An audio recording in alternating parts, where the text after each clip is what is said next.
district inspection. Now, my function is going to be inspecting the districts, and I monitor and look at the inspections of the post that the district commander sends to me to make sure it's verified and complete. But one of the things that I'm just kind of going to go over some of the things that are emphasis items. As district commander, your responsibility is to inspect your post or appoint someone who in your stead will inspect the post. You really should accomplish that before your district first meeting. Now, it's possible that that time frame doesn't work. I get that. But you definitely have to have it done to me, okay, by December 15th. If not, you're in violation. That's not the right word. You will not be credited for all this, okay? But one of the major items that I saw during my year was lack of eligibility on their 214. Now that sounds kind of strange, right? Because all of us sit around and talk about our war stories, where we've been in Korea, wherever, okay? But here I'm looking at 214, and it's block 18, by the way, and it's blank. Now to show a year or 2 years of foreign service, but that could be anywhere. That could be Japan, Germany, wherever, but it's blank. Your responsibility as a district inspector and inspecting your post to verify and look at every 214 or eligibility document. Just so we're clear, you can have any eligibility document. And that could be, like in the Air Force, they call them Airman Performance Reports, signed by your commander that you were in OSAN, Korea, but your 214 shows nothing. I encourage those people that have that kind of documentation to go back and get what they call a corrected 214, which is a 215, and that shows your eligibility, no question on it. Okay, but there was several districts, okay, that had the person was not eligible, paperwork-wise. All right. Well, I am not going to sign off, and you should not sign off as a district inspector. Sign off that post, because they are not correct. Officers have to have on file eligibility, period. Not that they said it, not that you drank beer with them in Osan, Korea, it doesn't matter, okay? Anyway, that was one of the major items. The other major items, and I think we've cleared it up, I spoke about it yesterday, was the Commander-in-Chief stamp on the back of incorporation paperwork, okay? You have to have that, okay? And it's your responsibility to look at it, right? The other thing, I talked briefly earlier today about the business about membership applications. It's right on the inspection form. Does the post have membership applications on file? And if you look at the bylaws and the quartermaster's manual, it says forever, okay? When your post, well, that's ridiculous, how can you, we're trying to get national to alleviate that. Let's see, what are some of the other items? The EIN number, 990. If we do not have, if a post does not have a 990 on file that they submitted within the last 3 years, okay, IRS will take you off the non-profit status. And to get back on, especially if you have a canteen, they're gonna say to you, we want to see your revenue for your past 3 years, and we're gonna charge you taxes on all that. And I'm not trying to be the bad guy here, but I'm trying to make sure that you know that you need to do that stuff. The business of, I believe Don mentioned that there was a post, and I won't name it, that did not do an audit report. Audit reports are done when? Last quarter, okay? And how many days do you have until you're in violation? 30 days, right? Okay. So, guess what? They haven't done their March 31st quarter. So they got until April 30, right? So they're in violation in May. Well, here it is, June, and they still don't have it. So I'm just sharing with you that as much as we enjoy the VFW, our focus is on veterans. That's what our focus is. But to do that, you need to be, all that bureaucracy needs to be done, and it's important bureaucracy. The IRS list of officers has to be done every year. Okay, every year, costs you $50, get it done. Okay. Now I'm kind of anal retention. I get that, okay? Really? No. That's why they make me an inspector, okay? Right? And so I'm just suggesting that you need to be. We do not need to be opposed to be in suspension or in a warning letter. You know, there's no need for that. If you're going to be opposed, do the paperwork. If you can't get someone to do the paperwork that is in that position, you need to either do it yourself as the commander, okay, or get somebody else to do it, or what? I got a question. Yes? I was recently at NBS training, and they had a VFW membership, not the head note, the next one down.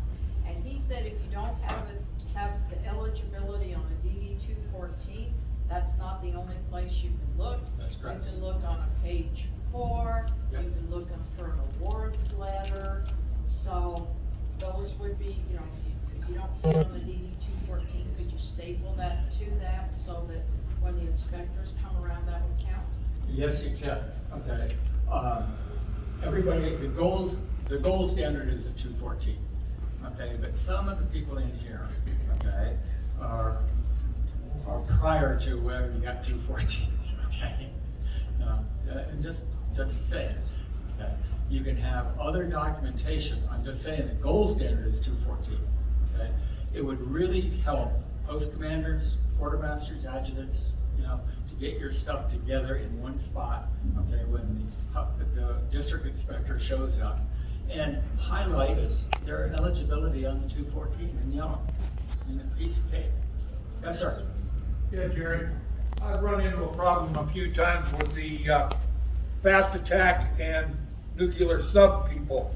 Correct. With them, I've tried to get a copy of their orders for the boat that they were on.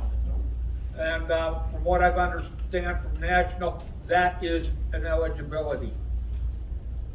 I'm not here to tell you what National will accept or not accept. Neither am I.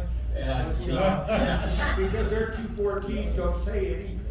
And you are correct, but usually on a, now, first of all, submarines, who's eligible? Boomers only. If they're on a fast attack, unless they can document that they were Sneaky Pete in the Sea of Oshkosh, okay, and they have hazardous pay, okay, there's another one. You know, a boomer will have, where's the name guy? What does a boomer have? They have, it's not dolphins, it has. Deterrent. Yeah. So what? Deterrent. A deterrent, right? Okay, they are eligible for the VFW, and we certainly don't want to embarrass people. Okay, we want to bring eligible VFW members in. So it's up to you and whoever recruits to make sure that they are eligible before you sign them up, because there's another procedure. It's $50, sir. Well, he's briefing. Somebody did that. Well, hold on. Hold on, get a mic, please. Jerry, yesterday we had a question about people who are special ops. Gil Hernandez happened to walk by, and we were talking about, because a lot of times they're blacked out. And I'd like to have Gil, would you please stand up, Gil, and give the mic to Gil, and explain what they have to do if you were black ops or what you were due. A lot of times, and you've seen it too, we've had some people or veterans that say they're black ops and they haven't done anything.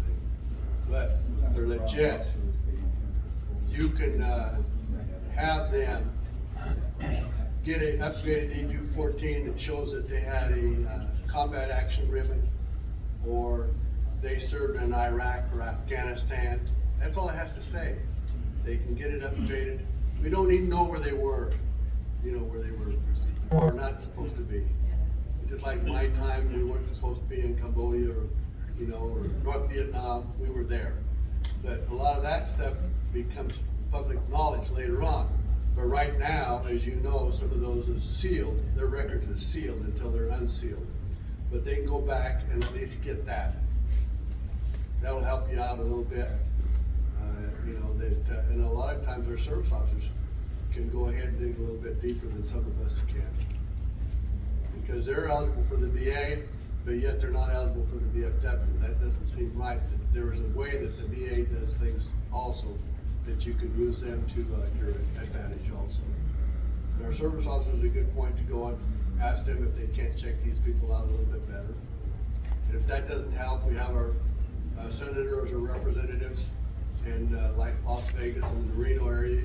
You can reach out to them and they can find out also, okay? What I was going to bring up is someone mentioned the page 4.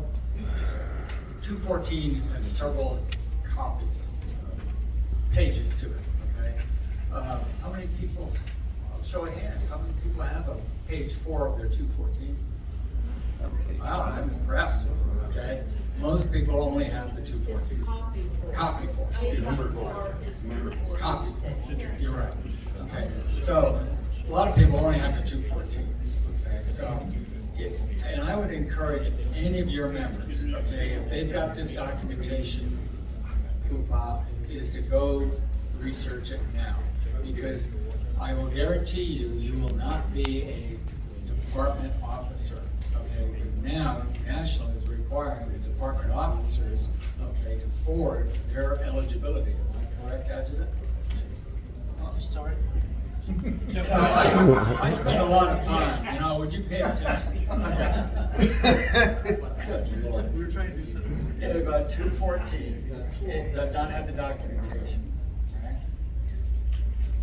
Can they go to archives and all that? That's right. To the archive.gov and Right. collect Okay. the copies. There's all kinds of ways, but National, I guess I should talk to Paula, Yes.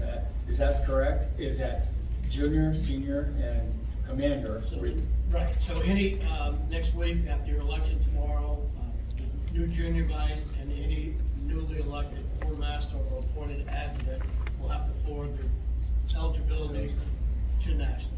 And the reason why they're doing that is, I believe, correct me if I'm wrong, well, I shouldn't even mention the department, but apparently a department elected a post, went through all the chairs of post, went through all the chairs of district, all the chairs at their department.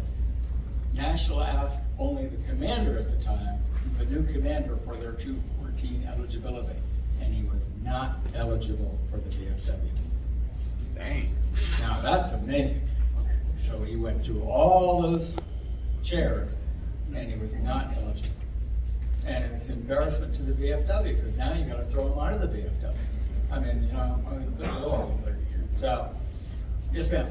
Okay, my second question was, the last few years that we've had inspections done, when the inspector comes, they say, okay, well, we need a DD 214 on commander, senior vice, junior vice, quartermaster, adjutant.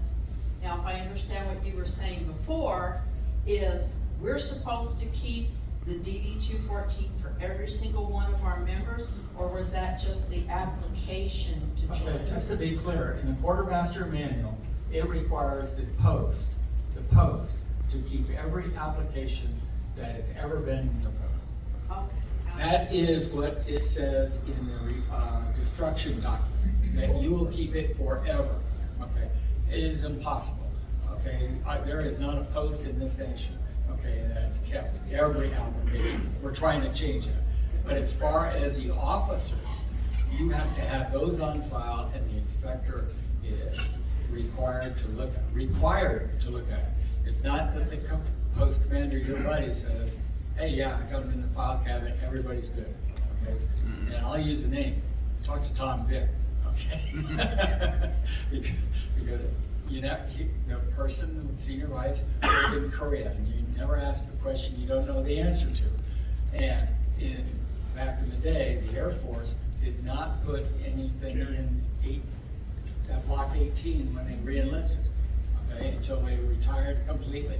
They had it on their first time when they earned it, the Vietnam Service Medal, okay? And I was in Vietnam, my eligibility is in Vietnam. Other places too, but my service was in Vietnam. So guaranteed, okay, I have about 5 214s where I re-enlisted over the 30 some odd years. That's blank. And so what happens, the recruiter goes, hey, I need a 214 for eligibility. Thank you very much. Give them a 214 and they're not eligible according to the paperwork. So they get elected officer, off you go to the races. We got it. Yes, Commander. Jerry Adams, delegate from 983. The other thing that I've noticed when I've done inspections in the past is when you're dealing with the IRS, some posts are a 501c19, some are a 501c3. There's a huge difference on the donations and what's tax deductible. So I've seen posts that are C19s claiming 100% of what you donate is tax deductible. And that's not necessarily true. So you need to understand if you're a C19 as to what is tax deductible and what is not, and be sure you tell people that want to make donations that partial donation, depending on the application, is accepted by the IRS. Okay, everybody understand that? No, When you get a donation to your post, no, you need a class in IRS should for give that. that person who made the donation a letter stating that, you know, you're a 501c3 or C19, you know, and you did not, and I forget what the exact verbiage, you didn't provide any services to them for that donation. In other words, you didn't stock your cooler of beer and then they give you money and you count that as a donation. So, but we're getting down in the weeds here. And, but I do appreciate the information. You gotta pay attention. But I only believe that there's only one post at a C3, correct? Your post? I know my post is, I don't know anybody else. Does anybody other know that if they're Tony, 38, 48, okay? 12198. Okay, and just so you know, a lot of posts are changing over from a C19, and all that 19 means that you're a veterans organization. It's the same thing as a C3 other than the reporting requirements. But if you go get a donation from Sport Clips or, you know, a big corporation, they'll, in their bylaws, they say, we'll only donate to a C3 organization. Yeah. Well, that's what they say, okay? And there you are stuck. Here they want to give you 10 grand, but you can't take it because you can't give them a letter that says you're a C3.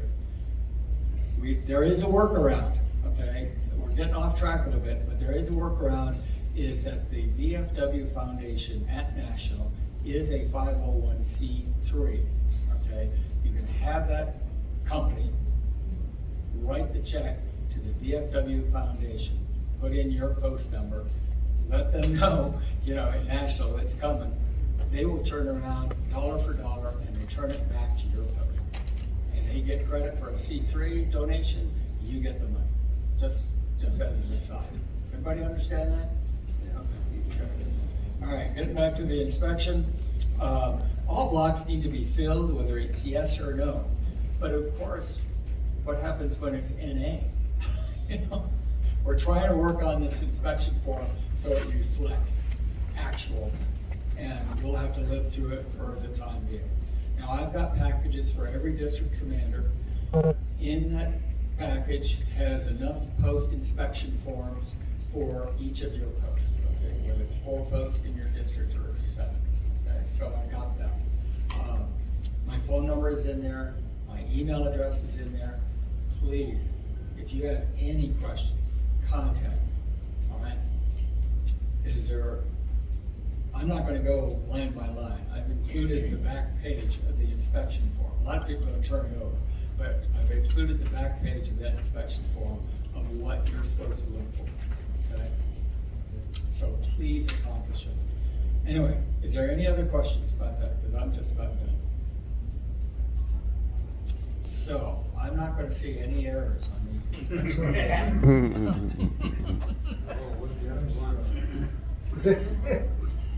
Yeah, so,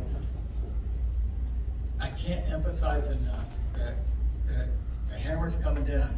The department will be inspected by National in the future. They do 5 or 6 a year, something like that, departments. And they send in a group of people. I'm not sure how it works, don't know any of the details, but they look at that. They will look at inspection forms. So that means if I don't check it,